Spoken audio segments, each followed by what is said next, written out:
Justice for Mihir ఇప్పుడు social మీడియాలో ఈ ట్యాగ్ హల్చల్ చేస్తోంది. స్టూడెంట్ యూనియన్తో పాటు సమంత, కీర్తి సురేష్, పృథ్వీరాజ్ వంటి సెలబ్రిటీలు కూడా మిహిర్ అహ్మద్ కేసు మీద రియాక్ట్ అవుతున్నారు. ప్రియాంక గాంధీ, రాహుల్ గాంధీ ఈ కేసులో చనిపోయిన మిహిర్కు న్యాయం జరగాలి అని ఆందోళనలు చేస్తున్నారు.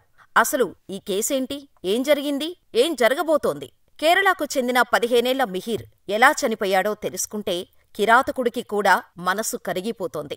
బండరాయి కూడా కన్నీరు పెట్టుకుంటోంది. అసలు ఆ చిన్నపిల్లాడు ఎలాంటి నరకం అనుభవించాడో, అతనికి న్యాయం దక్కుతుందా? అతన్ని సూసైడ్ చేసుకునేలా చేసిన వాళ్లకు శిక్ష పడుతుందా? చట్టాలు ఏం చెబుతున్నాయి? ఇలాంటి వివరాలన్నిటినీ ఈ వీడియోలో తెలుసుకుందాం. అంతకంటే ముందు మీరు మా ఛానల్ సబ్స్క్రైబ్ చేసుకోకపోతే వెంటనే సబ్స్క్రైబ్ చేసుకోండి. మీరు కూడా మిహిర్కు జస్టిస్ కావాలి అనుకుంటే జస్టిస్ ఫర్ మిహిర్ అని కామెంట్ సెక్షన్లో టైప్ చేయండి. ఈ వీడియో మరికొంతమందికి చేరేలా లైక్ కొట్టండి. ర్యాగింగ్ భూతం ఒకప్పుడు ఎంతోమంది ప్రాణాలు తీసుకుంది. కాలేజీలో ఎన్నో ఆశలతో, కలలతో అడుగుపెట్టే కుర్రకారును బలి తీసుకుంది. టెక్నాలజీ పెరిగిన ఈ కాలంలో కూడా ర్యాగింగ్ ఉంటుందా అని మనకు అనిపిస్తూ ఉన్నప్పటికీ ఈ మధ్యనే ర్యాగింగ్ భూతానికి ఒక కేరళ కుర్రాడు చనిపోయాడు.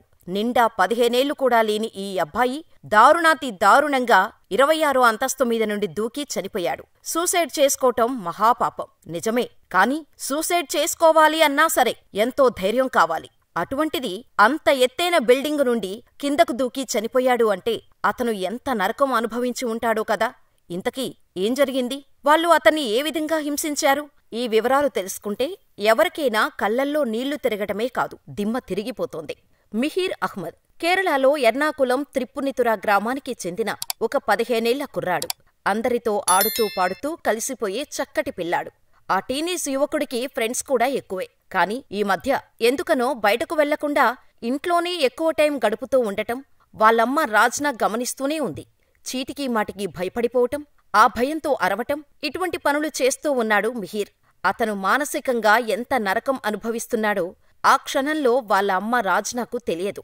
కేవలం 3 నెలల క్రితమే అతను ఎర్నాకులంలో ఉన్న గ్లోబల్ స్కూల్లో జాయిన్ అయ్యాడు. ఆ స్కూల్ ఆ ఊరిలోనే మంచి స్కూల్ అని చెప్పటంతో పేరెంట్స్ కూడా పెద్దగా ఆలోచించలేదు. కాని అదే స్కూల్లో తన కొడుకు నరకం అనుభవించి చనిపోతాడు అని ఆ పేరెంట్స్ ఊహించలేదు.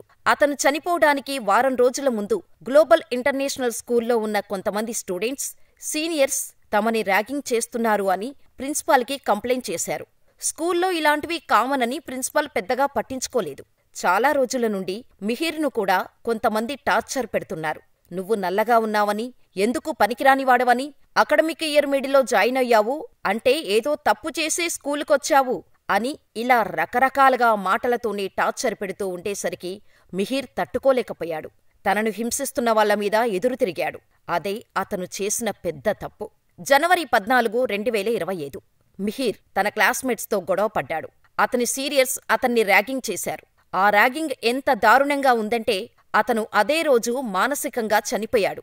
అతన్ని జుట్టు పట్టుకొని వాష్రూంలోకి బలవంతంగా తీసుకువెళ్లారు.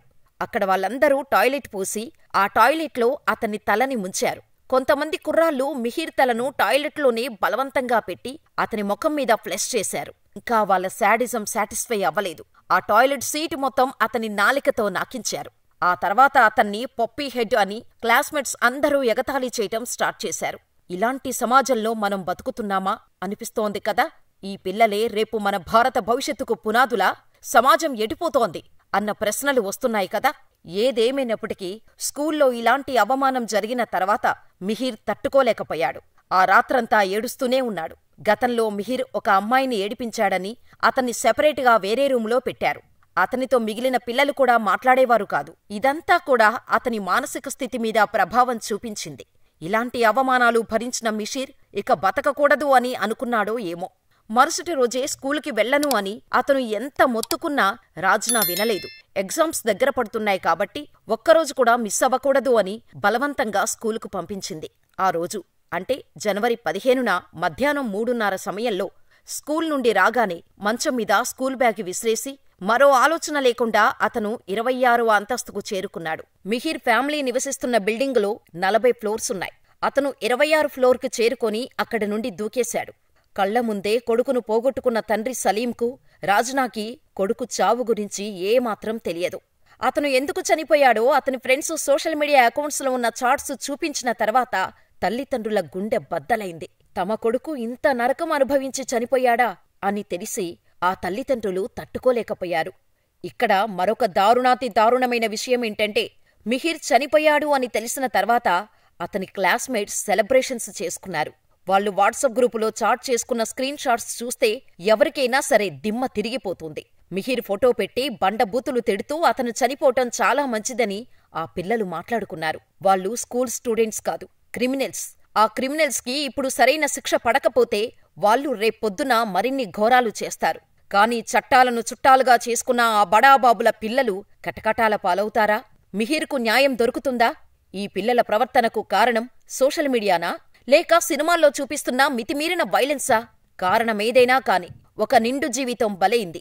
ఇలాంటి సమాజంలో తాను బతకలేను అని ఆ చిన్ని ప్రాణం 15ఏళ్లకే కళ్ళు మూసింది. ఇప్పటికే రంగంలోకి దిగిన పోలీసులు school CCTV footage, phone records, social media యాక్టివిటీని చెక్ చేస్తున్నారు.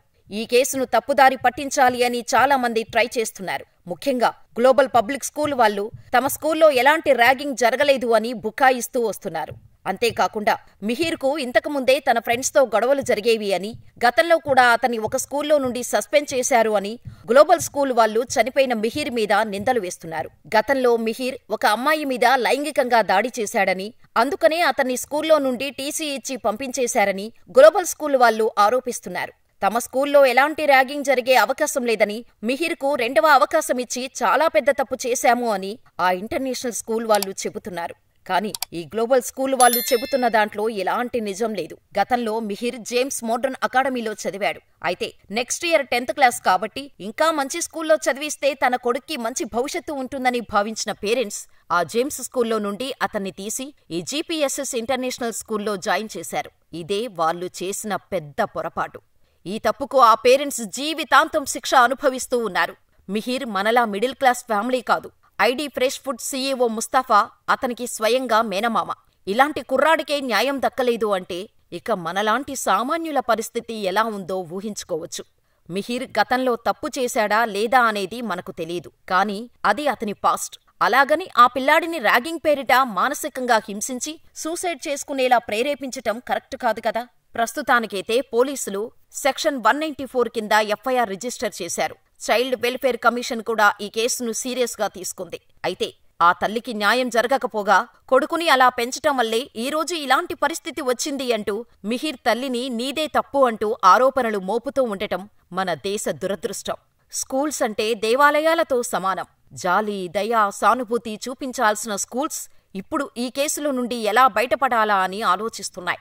మరి మిహిర్ సంఘటనలో తప్పు స్కూల్దా, లేక పిల్లలదా, లేక పిల్లలకి బుద్ధి జ్ఞానం చెప్పాల్సిన లెక్చరర్లదా, అంత క్రూరంగా పెంచిన తల్లిదండ్రులదా?